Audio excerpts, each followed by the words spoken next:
Είμαστε στην Praia Irasema, στην άλλη μεριά από αυτή που βρισκόμαστε συνήθως, γιατί εμείς μένουμε στο τέλος και αυτή είναι η αρχή, ή το αντίθετο. Αυτή μάλλον είναι η αρχή και εμείς μένουμε στο τέλος, για να είμαι ειλικρινής, γιατί εδώ βλέπω ότι έχει πολύ περισσότερο κόσμο. Είναι κάπως το σήμα κατά τεθέν πίσω μας της πόλης. Είναι ένα άγαλμα που περάσαμε πριν από λίγο, δεν έχει πολύ φως και έτσι θα το δείξουμε άλλη φορά, γιατί τώρα μες στη νύχτα δεν είναι τόσο ωραίο νομίζω να δείχνουμε το άγαλμα το οποίο είναι το σήμα κατά τεθέν, το κάρτ ποστάλ της πόλης. Θα έρθουμε λοιπόν ξανά. Μην ανησυχείτε, θα τη δείξουμε καλύτερα την πόλη. Αλλά δείτε εδώ, Água de Coco και μάλιστα πολύ μεγάλες καρύδες συγκεκριμένες σε σχέση με τις προηγούμενες που έχουμε πιει. Έχει και πιο μεγάλες βέβαια. Συνήθως όμως είναι κάτι μικρούλες, έτσι. Είναι ανάλογα την καρύδα. Δες εδώ τον κάδο. Ναι, είναι συνήθως έτσι η κάδη. Γεμάτη με καρύδες. Καμιά φορά παίρνεις μια καρύδα και δεν τελειώνει ποτέ. Και καμιά φορά τελειώνει κατευθείαν. Και λες πού είναι η υπόλοιπη. Παίζει δηλαδή πάρα πολύ τι θα σου τύχει. Αλλά εγώ έχω να πω ότι περάσαμε από το ξενοδοχείο που μείναμε πριν από μερικά χρόνια και μου ήρθαν αναμνήσεις. Είναι υπέροχα εδώ πέρα. Υπήρχε ένα πάρκο καλλισθενικής απέναντι και ένα δίπλα, δηλαδή δύο πάρκα καλλισθενικής γυμναστικής, γήπεδα ποδοσφαίρου, δημόσιες τουαλέτες, πολιτές και βέβαια άνθρωποι που αθλούνται στην παραλία. Ναι, εμένα αυτό που μου αρέσει πολύ εδώ πέρα, σε σχέση, θα κάνω και μια σύγκριση τώρα με το Rio de Janeiro, είναι ότι η απόσταση από τα κτίρια και την παραλιακή οδό είναι σχετικά μικρή, δηλαδή δεν υπάρχει πολύ μεγάλος δρόμος, εδώ είναι μονής κυκλοφορίας και αυτό σημαίνει ότι πολύ εύκολα μπορεί κάποιος να φτάσει στην παραλία, είναι πολύ εύκολα προσβάσιμη, ενώ στο Rio de Janeiro συχνά είχαμε αυτό το πρόβλημα ότι δεν μπορούσαμε να περάσουμε τον δρόμο. Είχε πάρα πολύ έντονη κίνηση, ιδίως εκεί που μέναμε στην Μπάχα τα Τσιζούκα, εδώ κλασικά καλαμπόκι.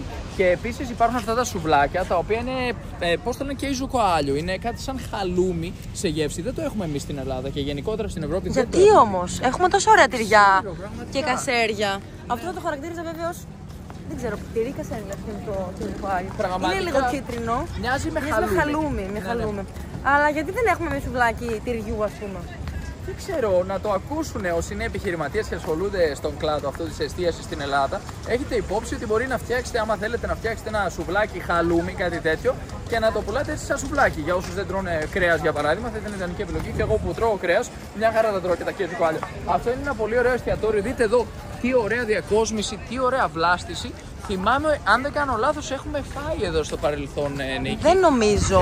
Ήταν αυτό που ήταν πολύ κοντά στο σπίτι, το ξενοδοχείο μας και είχαμε έρθει εδώ ένα βράδυ. Θυμάμαι με πανδημία, με μάσκες. Ήταν εκείνη η εποχή που έπρεπε να περάσουμε με μάσκα την είσοδο και μετά να κάτσουμε και να βγάλουμε τη μάσκα στο τραπέζι. Ήταν λίγο διαφορετικές οι εποχές.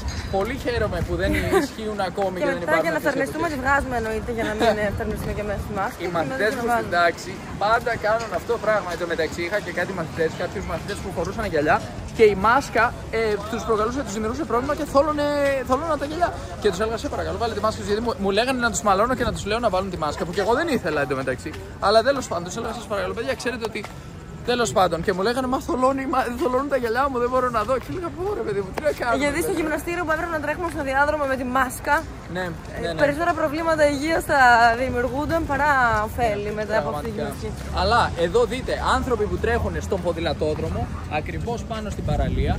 Απέναντι υπάρχει ένα κατάστημα που ονομάζεται Coco Bamboo, το οποίο είναι διόροφο και έτσι οι άνθρωποι πίνουν το ποτό τους, τρώνε το βραδινό τους ακριβώς απέναντι. Ναι, και εδώ έχουν θάλασσα, φυσικά τη νύχτα δεν φαίνεται. Πόσα χιλιόμετρα είναι αυτή η παραλία? Πολύ καλή ερώτηση. Θα πρέπει να το ψάξουμε.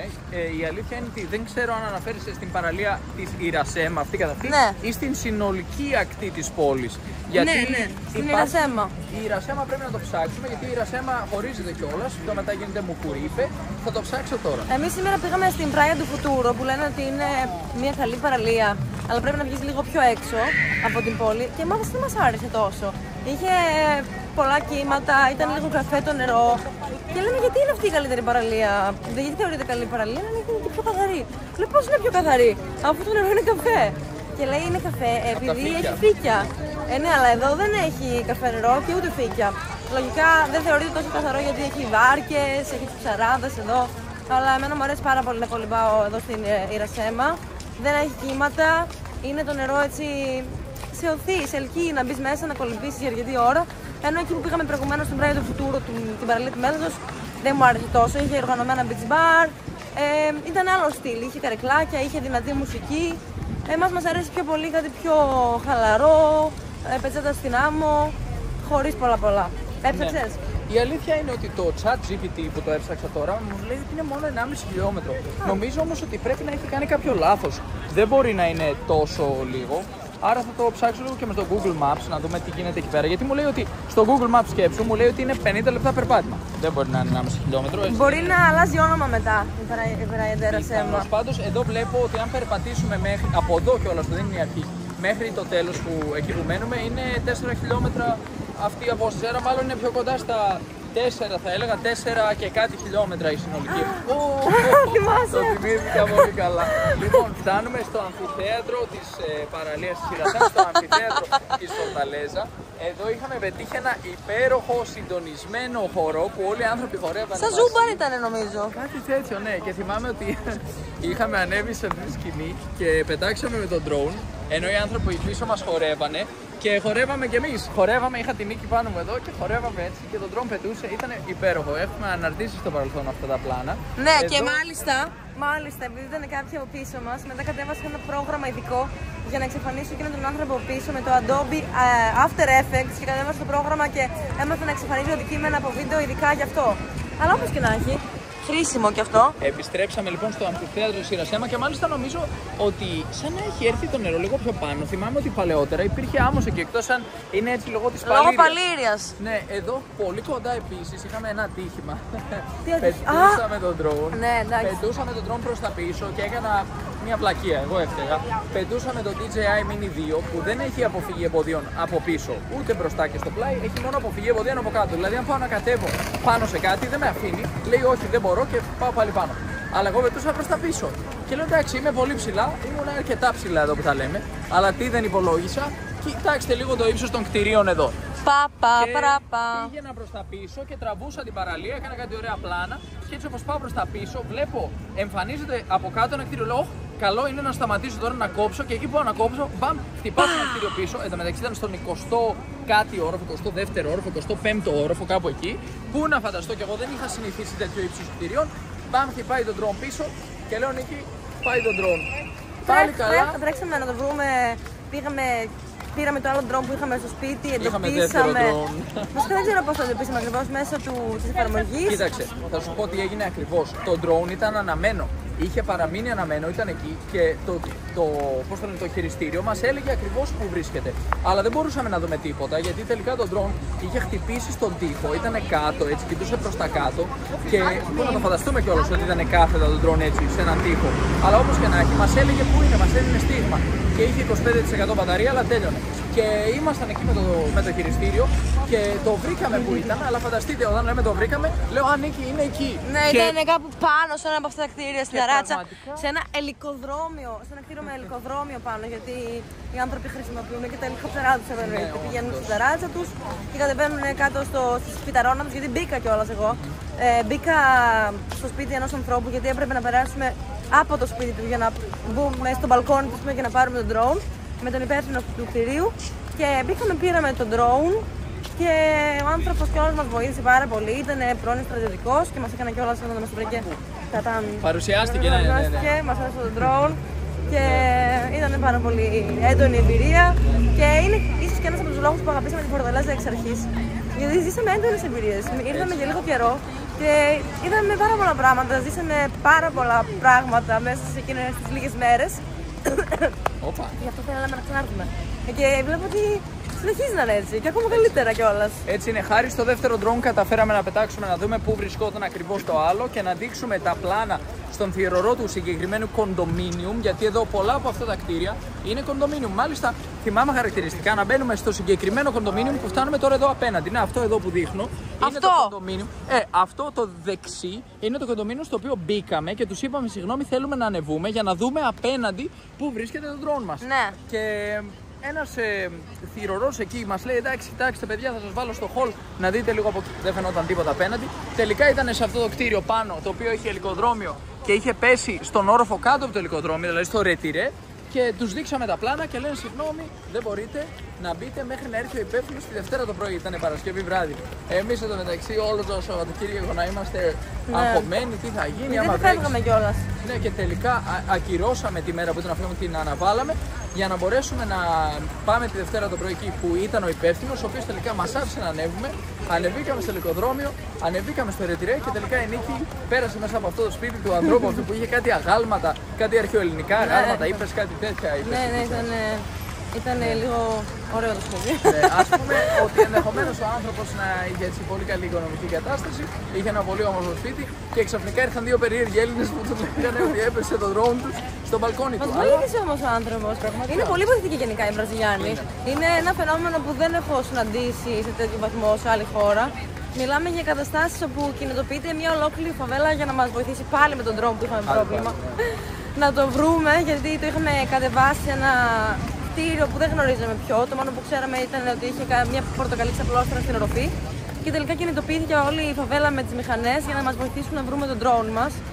Μιλάμε και έχουμε φτάσει σε μια άλλη παραλία εδώ, όλη θάλασσα, για να ρίξουμε μια ματιά. Ναι, εδώ κάνουν και μπάνιο οι άνθρωποι. Εγώ νομίζω ότι όλη αυτή η παραλία μέχρι τώρα εξακολουθεί να είναι η παραλία της Ιρασέμα. Είναι.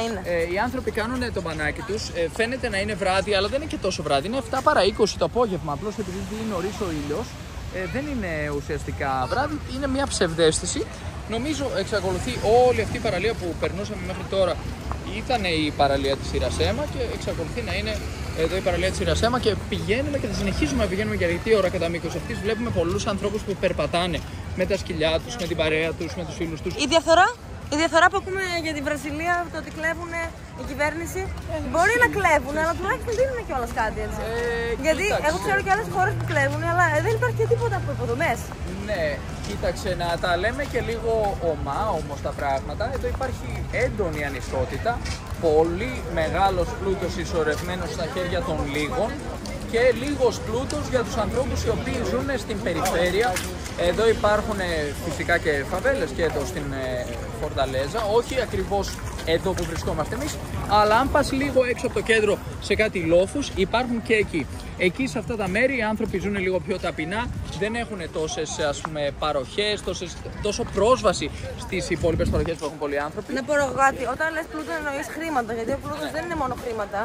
Ο πλούτος μπορεί να είναι ψυχικός πλούτος, μπορεί να έχεις διαφόρων ειδών πλούτο και μπορεί να έχεις χρήματα αλλά να μην είσαι πλούσιος. Μπορεί να συμβεί και αυτό. Άρα πρέπει να προσέχουμε λίγο για πώς χρησιμοποιούμε τους όρους κάποιες φορές, γιατί εγώ εδώ βλέπω πολλούς ανθρώπους που δεν έχουν πολλά να δίνουν πολλά και βλέπω πολλούς ανθρώπους που είναι ας πούμε φτωχοί να μπορούν να ευχαριστούν όλα αυτά τα πράγματα δωρεάν. Την παραλία, εδώ αυτά τα γήπεδα, δεν χρειάζεται για να έχεις χρήματα για να έρθεις να παίξεις. Δεν χρειάζεται να έχεις χρήματα για να έχεις φίλους. Δεν χρειάζεται να έχεις χρήματα για να έχεις ήλιο. Φυσικά, θάλασσα. Απλώς από τη στιγμή που αναφέρθηκε συγκεκριμένα στον όρο της διαφθοράς, εγώ απαντώ ότι όντως η διαφθορά είναι πιο έντονη εδώ, ακόμη και από μερικές από τις πιο διεφθαρμένες χώρες της Ευρώπης, όπως είναι η Ελλάδα για παράδειγμα. Είναι αρκετά χειρότερη εδώ η κατάσταση. Ναι, αλλά δες, τουλάχιστον να δίνουν και κάτι. Δηλαδή κλέψε, οκ. Αυτό συμβαίνει παντού. Και στην Ελλάδα υπάρχουν παραλίες και πάρκα και λοιπά και ποδηλατόδρομοι. Στην Αθήνα υπάρχουν πολύ καλύτερες υποδομές, αλλά στα χωριά, πού είναι τα παρατημένα χωριά που φεύγουν όλοι από τα χωριά και έχουν ερημώσει και δεν υπάρχουν ούτε σχολεία, ούτε γήπεδα. Εδώ συμβαίνει αυτό πάρα πολύ. Εδώ. Ναι, δυστυχώς για παράδειγμα οι πολιτείες του Πιαουί και πολλές άλλες πολιτείες, γενικότερα εδώ στο Νορντέσιο που βρισκόμαστε, υπάρχουν μαζικές ανακατανομές πληθυσμών οι οποίοι κινούνται προς το Σαν Πάολο, τη Σάντα Καταρίνα, το Rio de Janeiro, την Βραζίλια, για να έχουν πρόσβαση σε καλύτερη ποιότητα ζωής και περισσότερη ασφάλεια κάποιες φορές. Γιατί κάποιοι άνθρωποι που βρίσκονται σε πολύ υποβαθμισμένα μέρη φοβούνται να κυκλοφορήσουν έξω από το σπίτι τους, δεν υπάρχει δουλειά κλπ. Πολλοί αρχίζουν να κλέβουν και μπλέκονται και με τις εγκληματικές οργανώσεις και σου λέει δεν θέλω, δεν θα πάρω, φεύγω και πάω να έχω ένα καλύτερο αύριο, τουλάχιστον να έχω και ένα μισθό στο Σαν Πάολο κοντά στα 1.000 ευρώ, 700 ευρώ το μήνα κλπ. Και σου λέει θα τα βγάλω πέρα καλύτερα. Εδώ ο μέσος μισθός, ο βασικός μισθός είναι 230 ευρώ περίπου στη Φορταλέζα. Είναι ένα μεγάλο αστικό κέντρο με 2,5 εκατομμύρια ανθρώπους. Αυτή τη στιγμή είμαστε σε μια πολύ τουριστική περιοχή όπου οι άνθρωποι ενδεχομένως να βγάζουν πολύ καλύτερα και περισσότερα χρήματα. Κάτι που το γνωρίζουμε και σε όλο τον κόσμο, έτσι. Και στην Αθήνα υπάρχουν περιοχές με ανθρώπους που βγάζουν πολλά χρήματα και στη Θεσσαλονίκη και παντού. Υπάρχουν όμως και περιοχές οι οποίες είναι πιο υποβαθμισμένες και επικίνδυνες. Και πιο επικίνδυνες. είναι. Και Ομόνιο λένε δεν κυκλοφορεί το βράδυ και τέτοια. Όχι ότι έχω πάει, δεν έχω περάσει. Αυτό είναι που λένε, ενώ στη Θεσσαλονίκη δεν χρειάζεται να πούμε τι λένε, γνωρίζουμε πολύ καλά προσωπικά. Εγώ περνούσα από πολλές περιοχές που είχα το νου μου, μου έχουν βγάλει μαχαίρι στη Θεσσαλονίκη όταν ήμουν 16 ετών, μου έχουν τύχει διάφορα περιστατικά, έχω μπλέξει σε καυγάδες αρκετές φορές, έχω βοηθήσει ανθρώπους που μπλέκαναν σε καυγάδες, έχουν επιτεθεί σε φίλους μου, έχουν επιτεθεί στην οικογένειά μου. Δεν μπορώ να πω δηλαδή ότι ο κόσμος είναι όλα ροζ συννεφάκια και ρόδινα για όλους κλπ. Σίγουρα υπάρχουν λίγο απ' όλα και παντού και πρέπει να μπορούμε να τα προσδιορίσουμε με σαφήνεια. Η διαφθορά στην Βραζιλία είναι πιο υψηλή, η κοινωνική ανισότητα είναι πιο έντονη, υπάρχει συστημικός ρατσισμός, υπάρχουν αμέτρητοι λευκοί πολιτικοί, κατά κύριο λόγο λευκοί άντρες μεγαλύτερης ηλικίας, κάτι το οποίο δημιουργεί έναν συντηρητισμό μέσα στην κουλτούρα και στο σύστημα της Βραζιλίας και πολλοί άνθρωποι, κυρίως αφρικανικής καταγωγής, οι οποίοι κατοικούν στις φαβέλες, η πλειοψηφία δηλαδή των ανθρώπων αυτών κατοικεί σε φαβέλες, δεν έχουν πρόσβαση σε καλύτερες ευκαιρίες εδώ και αμέτρητες γενιές από τη στιγμή που απέκτησαν την ελευθερία τους μέχρι και σήμερα. Άρα, για να μην τα παρουσιάζουμε όλα ρόδινα, όντως υπάρχουν πολλές παροχές και η παραλία είναι δωρεάν και τα πάρκα είναι υπέροχα κλπ. Αλλά αυτοί οι άνθρωποι οι οποίοι εργάζονται 40-50 ώρες για 200-250 ευρώ, είτε σκάβοντας είτε κάνοντας δουλειές καθαριότητας, γιατί δεν έχουν πρόσβαση σε καλύτερες ευκαιρίες, γιατί δεν έχουν σπουδές, γιατί οι γονείς τους δεν είχαν ποτέ αυτή την πρόσβαση και άρα τα παιδιά τους διαιωνίζεται αυτό το φαινόμενο, επαναλαμβάνουν κατά μία έννοια αυτή την ζωή που είχαν και οι γονείς τους και δεν έχουν ποτέ τη δυνατότητα να ξεφύγουν από αυτή την κατάσταση. Παρ' όλα αυτά, η δυνατότητα υπάρχει. Συγγνώμη. Μπορεί να υπάρχει ανισότητα, αλλά στις μέρες μας πάντα υπάρχει η ευκαιρία να ξεφύγεις από τη φτώχεια. Η τεχνολογία έχει βοηθήσει πάρα πολύ σε αυτό. Πλέον μπορείς να μάθεις το οτιδήποτε στο YouTube και αν δεν έχεις κινητό, μπορείς να βρεις πάρα πολύ εύκολα κάποιον που να έχει και να μπορείς να μάθεις πράγματα. Μπορείς να έρθεις να πουλήσεις κάτι στην παραλία. Υπάρχουν ευκαιρίες, έχουμε γνωρίσει πολιτές του δρόμου που βγάζουν 420 ευρώ μεικτά. Ναι, μεικτά, όχι καθαρά βέβαια, αλλά υπάρχουν ευκαιρίες και άνθρωποι που ζουν σε φαβέλες τουλάχιστον υπάρχει δυνατότητα πλέον να ξεφύγουν από τη φτώχεια. Για παράδειγμα, γνωρίζουμε έναν άνθρωπο, φίλο του πρώην συναδέλφου του τέλος πάντων, ο οποίος ήταν ένας φτωχός άνθρωπος από φαβέλα και ήθελε να γίνει οδοντίατρος. Και πώς έγινε οδοντίατρος? Το ζήτησε. Ναι, ήταν ένας άνθρωπος που πουλούσε κουλούρια στον δρόμο, στο Ρίο ντε Τζανέιρο και έλεγε στους ανθρώπους: εγώ θέλω να γίνω οδοντίατρος, θέλω να γίνω οδοντίατρος.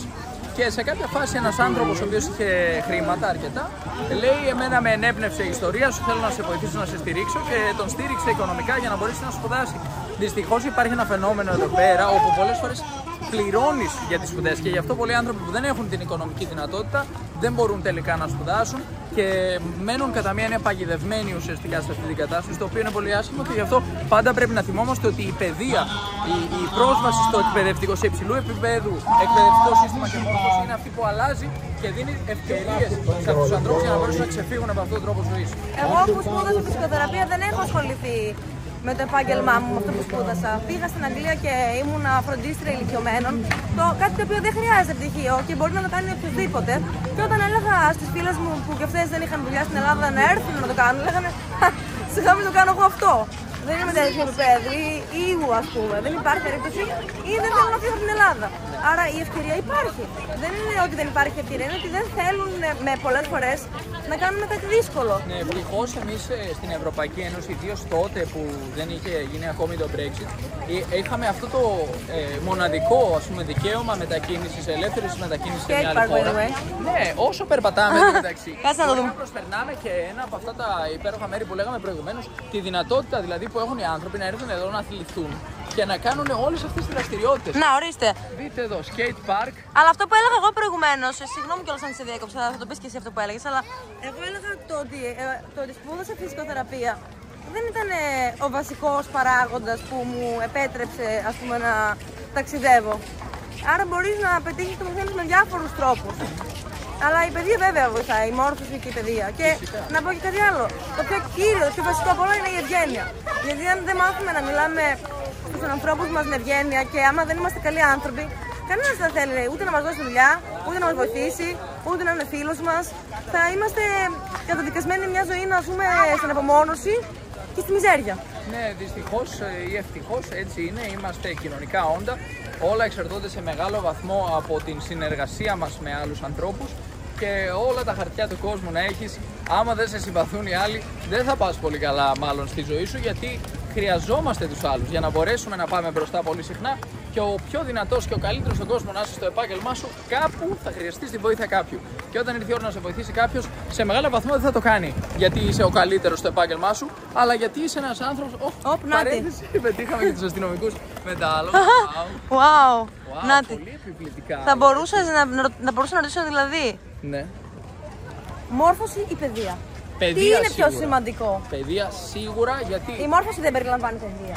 Όχι. Σε καμία περίπτωση δεν μπορούμε να πούμε ότι η παιδεία είναι κατώτερη από τη μόρφωση, γιατί η παιδεία, ακόμη και ένας άνθρωπος ο οποίος είναι αγράμματος, που κανένα πρόβλημα εγώ δεν έχω με έναν άνθρωπο ο οποίος για κάποιο λόγο κατέληξε να είναι αγράμματος. Το πρόβλημα όμως είναι άμα δεν έχει μάθει να σέβεται τον συνάνθρωπό του και να του μιλάει όμορφα, με ευγένεια, και να σέβεται ότι κάθε άνθρωπος έχει την αξία του και είμαστε πάνω απ' όλα συνάνθρωποι, γιατί δεν μπορούμε να είμαστε άνθρωποι άμα δεν είμαστε συνάνθρωποι και δεν σεβόμαστε τον διπλανό μας. Για οποιονδήποτε λόγο μπορεί ένας άνθρωπος να έχει βρεθεί σε μια κατάσταση, οποιαδήποτε και αν είναι αυτή, οφείλουμε να σεβαστούμε το γεγονός ότι έχει και αυτός την αξία του. Λοιπόν, αυτό που ήθελα να πω όμως, που είναι θεμελιακό και είναι κάτι το οποίο κάνει την διαφορά εδώ, δυστυχώς ή ευτυχώς, εμείς βρισκόμαστε σε μια δομή που ονομάζεται Ευρωπαϊκή Ένωση. Και ό,τι προβλήματα και να αντιμετωπίζουμε, που φυσικά οι άνθρωποι που μας παρακολουθούν αυτή τη στιγμή στην Ελλάδα και πολλοί άνθρωποι που δεν βρίσκονται στην Ελλάδα αλλά βρίσκονται στη Γερμανία, την Αγγλία, την Αυστραλία, τον Καναδά, τις Ηνωμένες Πολιτείες Αμερικής, Σουηδία και άλλες χώρες του κόσμου, γιατί βλέπουμε τα στατιστικά των ανθρώπων που μας παρακολουθούν και ξέρουμε πού βρίσκεστε ως επιτοπλίστων. Τουλάχιστον αυτοί που έχουν εγγραφεί στα κανάλια μας και στις σελίδες μας μπορούμε να τα δούμε αυτά τα στατιστικά, ενώ στις άλλες περιπτώσεις δεν μπορούμε να τα δούμε τόσο καλά. Οπότε, με την ευκαιρία, κάντε και ένα subscribe να ξέρουμε πού είστε. Εγγραφή, μην το ξεχνάμε αυτό, και το καμπανάκι. Όπως και να έχει, εγώ αυτό που ήθελα να πω είναι ότι το μεγάλο, τεράστιο πλεονέκτημα που έχουμε εμείς στην Ελλάδα, ό,τι προβλήματα και αν αντιμετωπίζουμε, μπορούμε να φύγουμε. Μπορούμε να πάμε, για παράδειγμα, στη Γερμανία, στην Αγγλία, στη Σουηδία κλπ. Εντάξει, στην Αγγλία πλέον όχι λόγω Brexit, αλλά μπορούμε να μετακινηθούμε ελεύθερα. Ναι, υπάρχουν ειδικές περιπτώσεις και μπορώ να αναφερθώ πολύ αναλυτικά σε αυτό το κομμάτι, γιατί το γνωρίζω καλά, γιατί έζησα στην Αγγλία και εργάστηκα εκεί όπως και εσύ. Αλλά δεν θέλω να αναφερθώ σε αυτό αυτή τη στιγμή, γιατί είναι αρκετά τεχνικό το συγκεκριμένο ζήτημα για να μπούμε στις εξειδικευμένες βίζα που δίνουν για συγκεκριμένα επαγγέλματα όπου υπάρχει έλλειψη στο Ηνωμένο Βασίλειο. Θέλω περισσότερο να αναφερθώ στη γενική πρόσβαση που υπάρχει σε αυτό, ενώ οι άνθρωποι εδώ πέρα, όλοι αυτοί εδώ οι άνθρωποι, αν θέλουν αύριο να πούν δεν μου αρέσει η ζωή εδώ πέρα, δεν βγάζω αρκετά χρήματα για να συντηρήσω την οικογένειά μου, δεν μου φτάνουν 230 ευρώ το μήνα για να μεγαλώσω τα 3 μου παιδιά. Βασικά και οι άνθρωποι δεν μπορούν να φύγουν. Εδώ οι άνθρωποι αυτοί, ξέρεις ποιο έχουν πολύ σημαντικό πρόβλημα και εμπόδιο, αν θέλουν να πάνε για παράδειγμα στην Αγγλία ή στη Γερμανία. Δεν θα πάνε εκεί, θα πάνε στην Ουρουγουάη, στην Αργεντινή. Ακριβώς. Που είναι επίσης φτωχές χώρες. Αλλά το πρόβλημα βλέπουμε είναι ότι η Ευρωπαϊκή Ένωση ως δομή δεν επιτρέπει σε αυτούς τους ανθρώπους να έρθουν και να εργαστούν εκεί όπως κάνουν σε εμάς. Έτσι δεν μπορούν να υποφεληθούν από όλες αυτές τις ευκαιρίες τόσο εύκολα. Πολλοί πηγαίνουν στην Πορτογαλία γιατί υπάρχουν ειδικές συμφωνίες με το κράτος της Βραζιλίας και όντως έτσι πιάνονται κατά μία έννοια από εκεί, παίρνουν μετά την υπηκοότητα της Πορτογαλίας και έτσι μπαίνουν σαν πόρτα εισόδου στην Ευρωπαϊκή Ένωση. Έχουν την Πορτογαλία οι Βραζιλιάνοι πολύ συχνά. Αυτό είναι μοναδικό λοιπόν το γεγονός ότι έχουν και αυτή την άκρη, αλλά κατά τα άλλα δυσκολεύονται πάρα πολύ.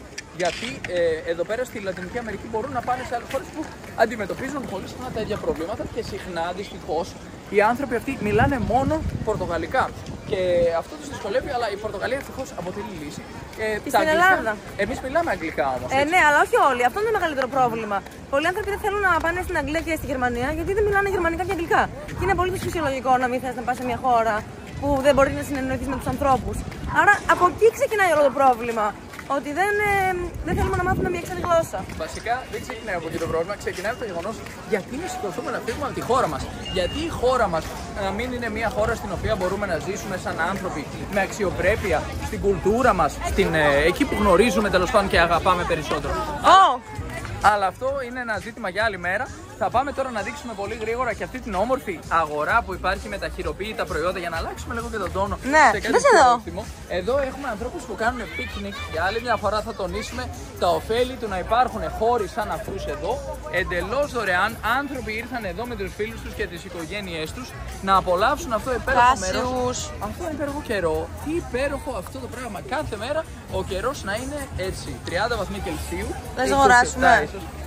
Όλο και κάτι θα τσιμπήσουμε νομίζω. Σήμερα δεν θα μας γλιτώσουν τα χειροποίητα προϊόντα νομίζω. Δεν θα μας γλιτώσουν, θα πάρουμε και από κάτι. Τελικά πήραμε αυτά εδώ τα Κάσιους, τα οποία είναι 500 γραμμάρια και κόστησαν 4,80. Ναι, κάπου εκεί. Βασικά όχι, λίγο λιγότερο. Περίμενε 4,5 ευρώ βγαίνει. Τώρα έκανα τη μετατροπή.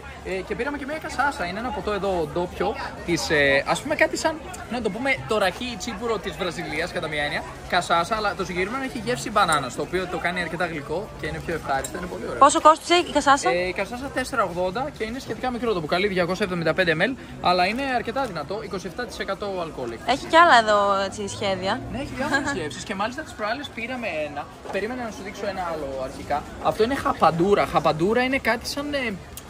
Πώς να το πούμε, κάτι σαν ζάχαρη. Ναι, ναι. Έχει χαπαντούρα εκεί. Χαπαντούρα. Ok, rapadura. Αυτό δεν είναι χαπαντούρα. Rapadura. Σκέτη ζάχαρη δηλαδή. Coco e mamão. Παπάγια Καρύδα δηλαδή. και παπάγια. Αυτό είναι το κλασικό, το natural. Rapadura. Okay. Αυτό είναι Εμείς σκέτη πήραμε μόνο αυτό ζάχαρη. όμως. Ναι. Εντάξει. Για τώρα. Εδώ δίπλα βλέπουμε μερικά ρούχα, φουστάνια. Εδώ μπρελόκ, παιχνίδια και τσαντάκια. Κοκάντα, ένα γλυκό που φτιάχνουν από καρύδα γλυκό. Το έχουν βάλει και σε πολύ ωραίο σχηματάκι. Αυτό εδώ μέσα είναι κάτι σαν bounty, λίγο μου θυμίζει κάτι τέτοιο. Και είναι τη σοκολάτα bounty, κάπως έτσι λίγο ωραίο. Κάτι έχει τηγανιτό, μέσα έχει καρύδα. Πολύ ωραίο, μου αρέσει. Και τώρα πάμε να κοιτάξουμε μερικά προϊόντα. Μαγιό εδώ συγκεκριμένα. Το παζάρι είναι αρκετά μεγάλο. Μαγνητάκια, t-shirt. Έχει πολλούς διαδρόμους ας πούμε. Με κάθε λογής προϊόν.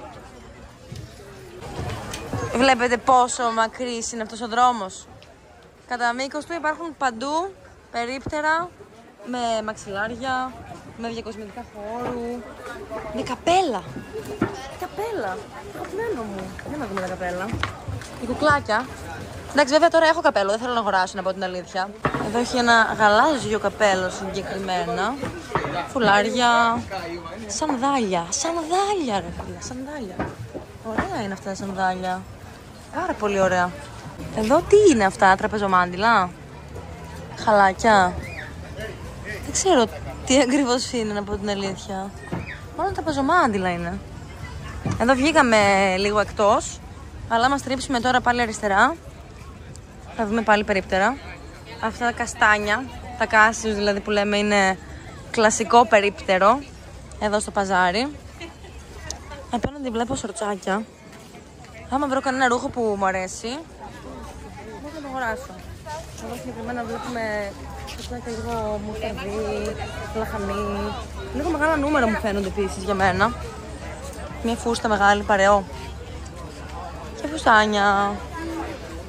Χαμός γίνεται εδώ βασικά. Τι άλλο θα δούμε. Πάλι τα τραπεζομάντιλα. Είναι στο ίδιο στυλ βασικά τα ρούχα και τα αντικείμενα, να πω την αλήθεια. Βραχιόλια. Δερμάτινα μυρίζω εδώ. Τσάντες και παπούτσια. Άντε πάλι αυτά τα τραπεζομάντιλα. Να το. Βγαίνουμε για λίγο και ξαναμπαίνουμε. Επόμενος διάδρομος, αλλά τα ίδια πράγματα σχεδόν. Εντάξει, αυτά δεν τα είδαμε προηγουμένως, να πω την αλήθεια. Είναι παπούτσια λίγο πιο ψηλά, πιο ωραία, αλλά πιάνουνε και χώρο. Δεν κάτω.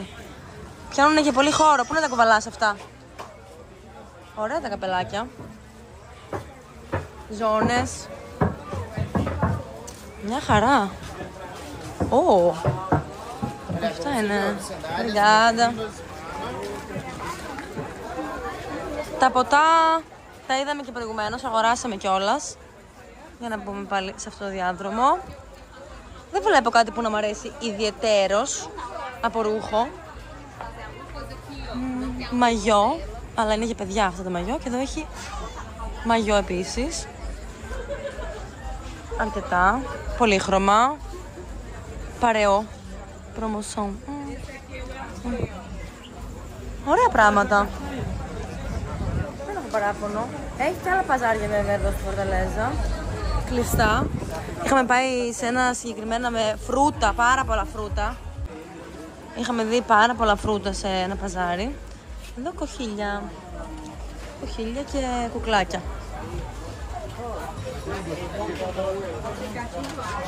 Τι να πρωτοδείς, τι να πρωτογοράσεις. Καλύτερα τίποτα για να έχεις το κεφάλι σου ήσυχο. Πάντα ρίξουμε μια τελευταία ματιά. Εδώ. Μαγιό και πίνακες ζωγραφικής.